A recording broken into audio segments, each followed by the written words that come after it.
Hello, everyone. My name is Jamie Atkinson, and I am a PhD candidate in the Department of Educational Theory and Practice here at the University of Georgia and College of Education.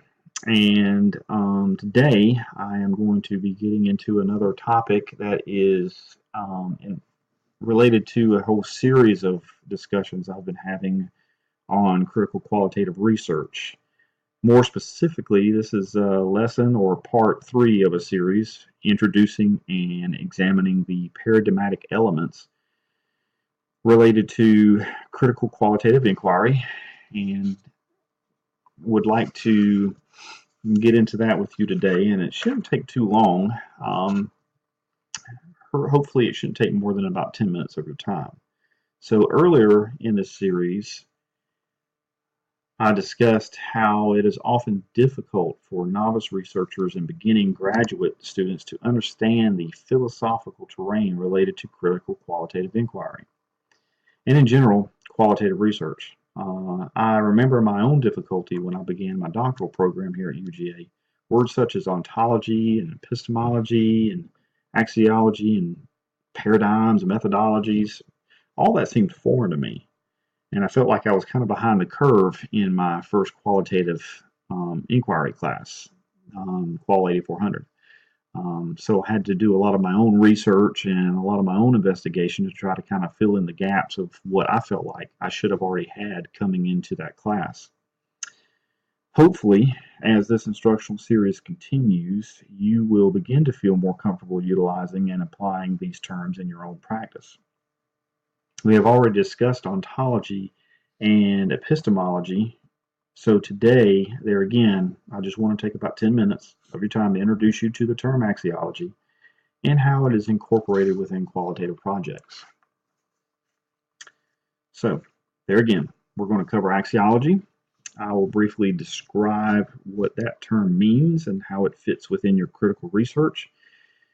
We will look at how it fits within the philosophical triad that includes ontology and epistemology, and how values and ethics are extremely important in your work as a critical researcher and as a qualitative researcher.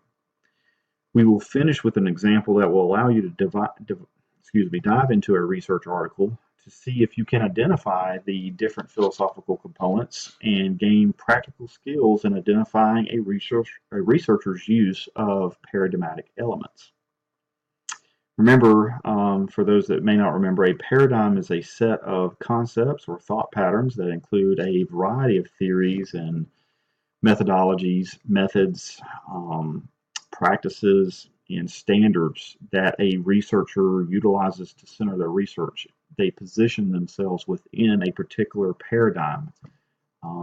So we can get into that a little bit later on, and I will get into that a little bit later on as we proceed with this series. But that's what, just wanted to recap what a paradigm meant. So axiology is a term that is not frequently used in the literature. While we're more familiar with the terms ontological and epistemological, we see terminology such as values and ethics utilized in place of axiology. Regardless, axiology is the broader philosophical term that includes values and ethics, aesthetics, and to some degree it even gets into religion. Now, for our purposes within qualitative research, we don't get into the aesthetics necessarily into the religious aspects of this. We're in how I use the term axiology and how I think about the term axiology comes down more to the value and ethics that we bring to the research project. What are our own values and ethics, and what are the values and ethics of participants, and the nature of the study, and how we position ourselves, and how do we write this up? How do we put this into our work? So there again, for our purposes, we are utilizing axiology strictly in terms of the value and ethics that a researcher brings with him or her to the research study. Many are beginning to utilize the phrase value theory or theory of values to describe this issue. But as Heron and Reason discuss, as researchers, we are examining the values of being. within research and the values of being we infuse within our research. So if that seems a little vague, I'll go ahead and apologize. I'm going to hopefully try to get into that a little bit better as we proceed with this introduction to axiology.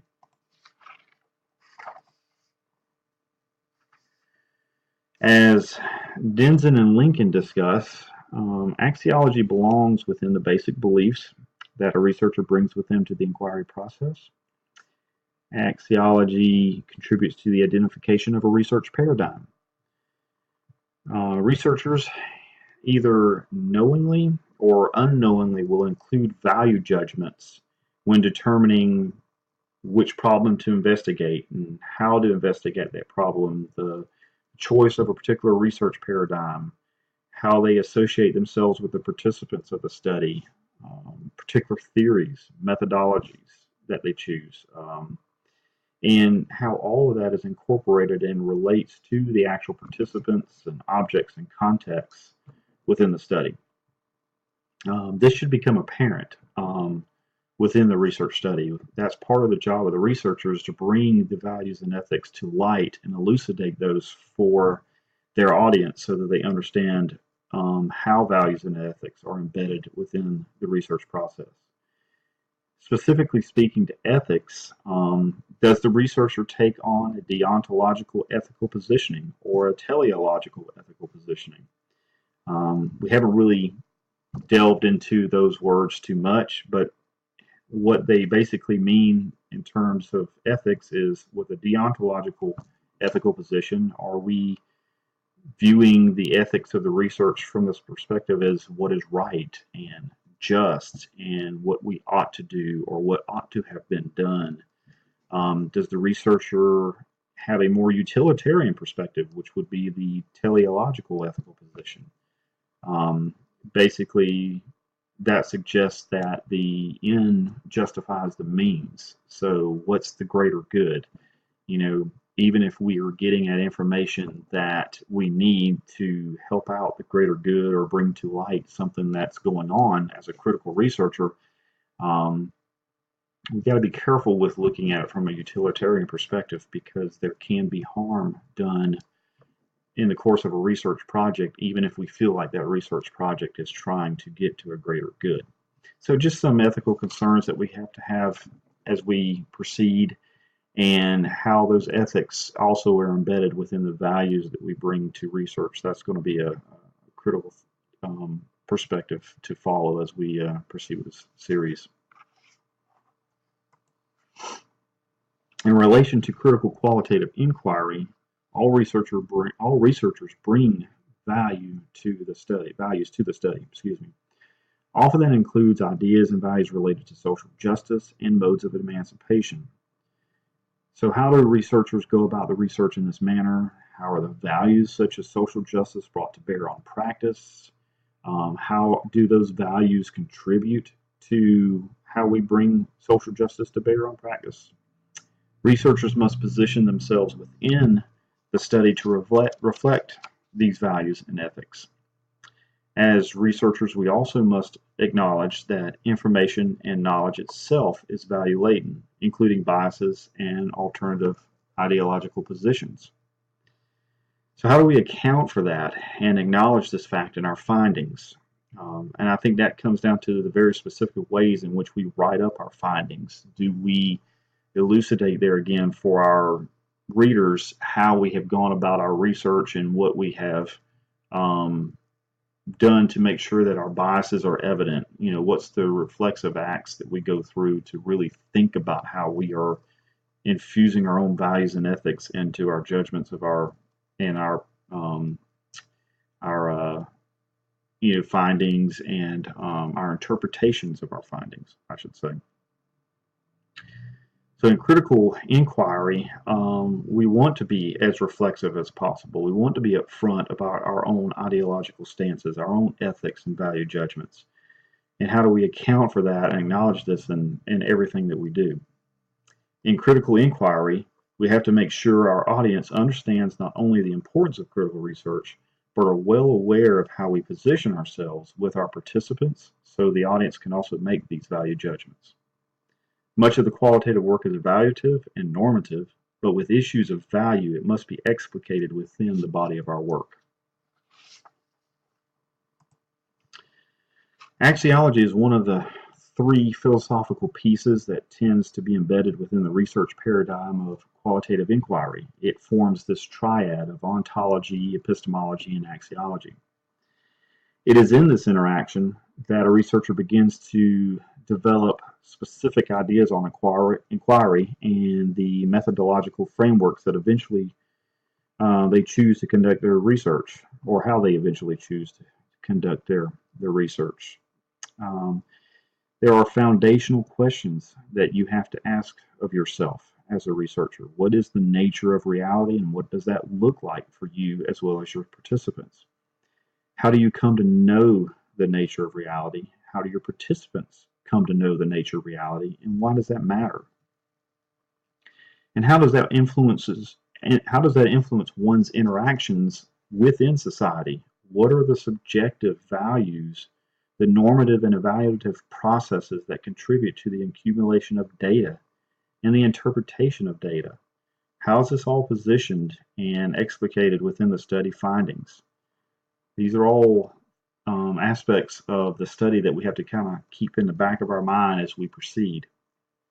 Bottom line, axiology is an amalgamation of all the values, ethics, and beliefs that researchers bring to the inquiry process, and at times influence the way we conduct our research. As I've mentioned before, with my own struggles as a novice researcher, understanding how to identify the various paradigmatic elements within a study are a challenge, or I should say, being able to uncover the researcher's philosophical triad of ontology, epistemology, and axiology. This can only be accomplished with practice. So, with the activity for this particular session, I want you to read the article mentioned on this slide, or that I have here on the slide, the Brown, Sorrell, McLaren, and Creswell article, and see if you can answer the questions below. Once you've accomplished this task, I want you to create a discussion post answering those questions with evidence from the article, and then also want you to respond to your classmates. What do they think they found, and how do you agree or disagree with that? It is through that discussion that we can become better practitioners ourselves and understand how to incorporate the triad of ontology, epistemology, and axiology within our own studies. If you have questions, please make sure you email me, and then we can dive into this a little bit further.